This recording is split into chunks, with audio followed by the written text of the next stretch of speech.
Hey everyone, Scooby-Foo here, and well, you read the title, hopefully.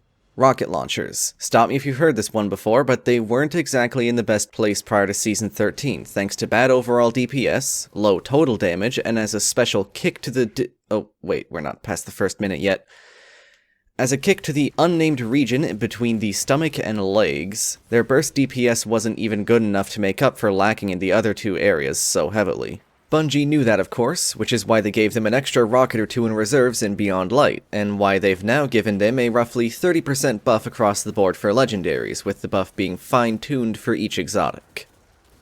First, some number finagling has to be done. If you don't want or need the full explanation, you can skip to the TLDR at this timestamp, but it would be bad practice for me to not fully explain.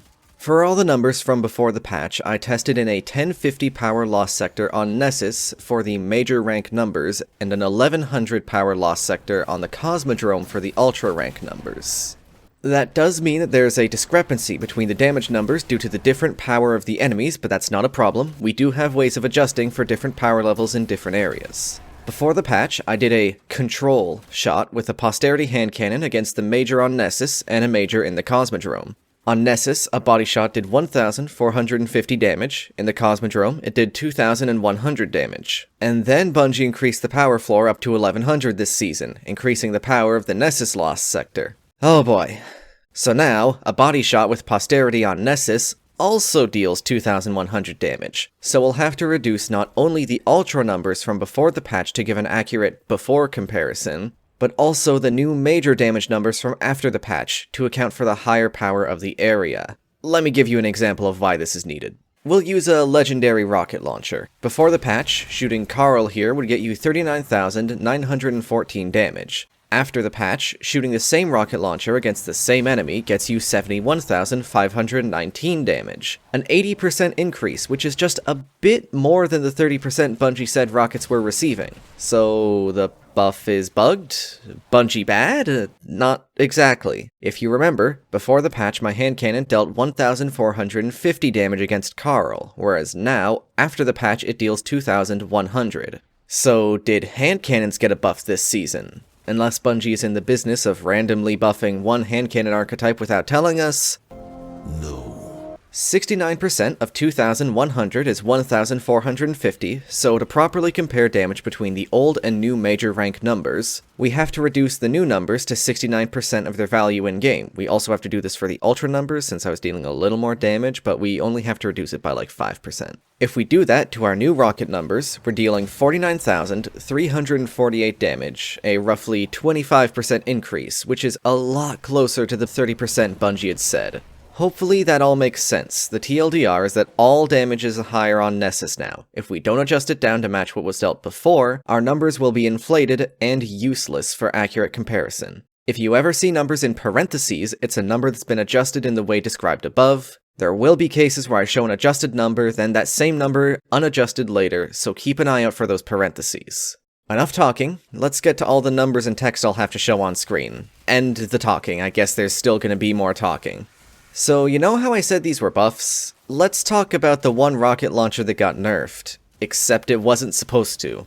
Yeah, so if you didn't know, Eyes of Tomorrow dealt around 53% more damage to major rank enemies up until the start of Season 13, when that damage was reduced down to the much lower amount it dealt to ultra rank enemies. This was unintended, and as of writing this video, Bungie is looking into the nerf as a bug, and it will presumably be fixed sometime soon. Of course, this also means I can't say too much about the gun, since it's in a state of limbo where it's nerfed but it's not supposed to be, but we don't know how much it was gonna get buffed, if it was gonna get buffed at all. So I'll leave a pinned comment with the buff numbers once it's been fixed. Once it has been fixed, though, Eyes of Tomorrow will continue to be amazing for burst DPS against major rank enemies, and depending on what they do with it, potentially for ultra ranks as well. Next rocket launcher on the list. Let's go from the newest to one of the oldest.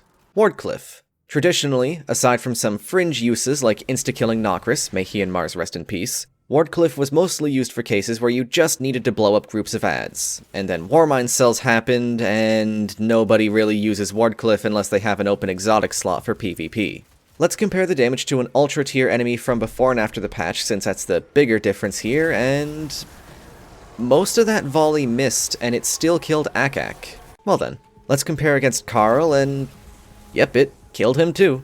Alright then, let's see just how much more damage it's doing. Before the patch, it was dealing 51,904 damage per volley to majors, and 67,208, 46,374 adjusted, per volley to ultras. After the patch, we're dealing 95,376, 65,809 adjusted, to majors, and 99,806, 95,624 adjusted, to ultras. Compared to before, that is a 27% buff against majors and a 42% buff against ultras. Very good indeed. Wardcliff now does good burst DPS, can clear a large group of adds, and only suffers from low reserves, giving it poor total damage compared to other exotic rocket launchers.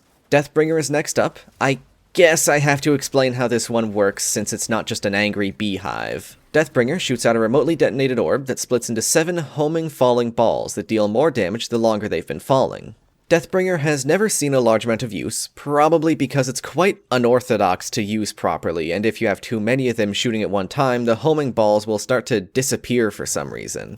Anyways, before the patch, Deathbringer was dealing 36,000 to 101,731 damage per volley to majors, and 49,133 to 138,845 to ultras. Also, I'm just going to put the adjusted numbers up on screen without saying them from here on out so that this script doesn't become more of a number salad. After the patch, it's dealing 54,831 to 154,938 damage to majors, and 57,379 to 161,791 to ultras. Adjusting the numbers for comparison, we get a 5% and 17% buff respectively, so not as big a buff as Wardcliff got, but Deathbringer was already dealing a good amount of damage, so this may be enough to make it worth using over other exotic rocket launchers in slower-paced or solo content, where you can take the time to line up the remote detonation over an enemy. It's worth noting that if the homing balls can ramp up fully, it's only second to Eyes of Tomorrow in single-shot damage for all rocket launchers.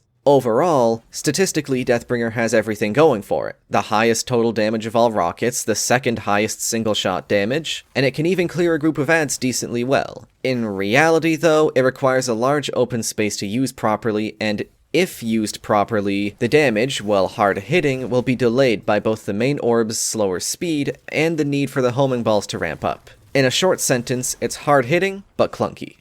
Two-tailed fox, or as I like to call it, I have the power of the Traveler and anime on my side.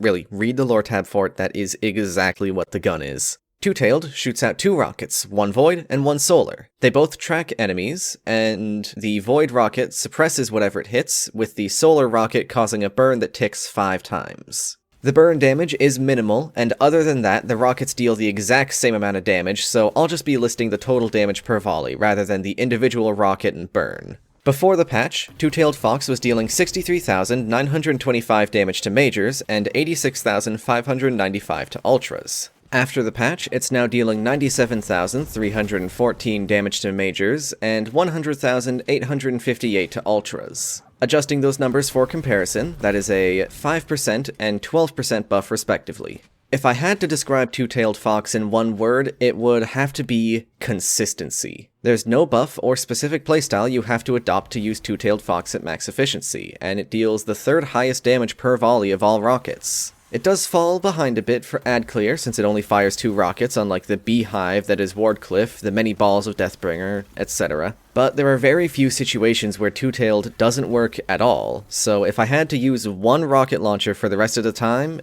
it would be Two-Tailed Fox. I guess we're on to the last exotic then. Truth. Ruiner of Gambit, no worse than other rocket launchers in Crucible, and an absolute meme in PvE content. Fun fact, it deals the exact same amount of damage as a legendary rocket launcher, and got the exact same buff as legendary rockets. So consider this an overview of both Truth and legendary rockets. Truth is effectively a regular rocket launcher with 3 rockets in the mag and mega tracking, but not much else, so let's see the damage. Before the patch, it, and by extension regular rockets, dealt 39,914 damage to majors and 56,476 damage to ultras. After the patch, it, and again, by extension regular rockets, deals 71,519 damage to majors and 74,476 to ultras. Adjusting those numbers for comparison, that is a 25% and 32% buff. For the last time, this all applies to legendary rocket launchers as well. So, is Truth worth using now? I mean, no? Probably not.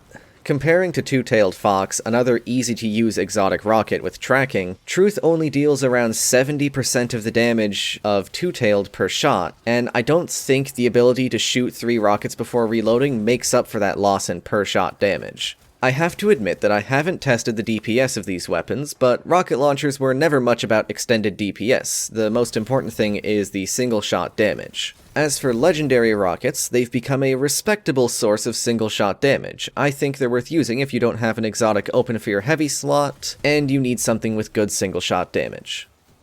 Alright, that was a lot of numbers, maths, and other stuff I can only hope makes sense to you. I gave my conclusions for each exotic rocket while talking about it, but here's my extra shortened thoughts on each exotic rocket launcher as they stand. Eyes of Tomorrow will be the number 1 or number 2 rocket for me once the accidental nerf is fixed. Wardcliff Coil won't see any use from me since Eyes of Tomorrow can do its job of blowing up ads and burst damage against bosses, but if you don't have eyes, it'll be somewhat useful. Deathbringer will continue to be statistically good but awkward to use. Two-Tailed Fox will have a solid slot reserved for it in my inventory, very good for general use. Truth, I can think of one potential use for Truth, but I'll save that for another video. Legendary rocket launchers will see some use from me, especially with some of the new perks and roles we can get.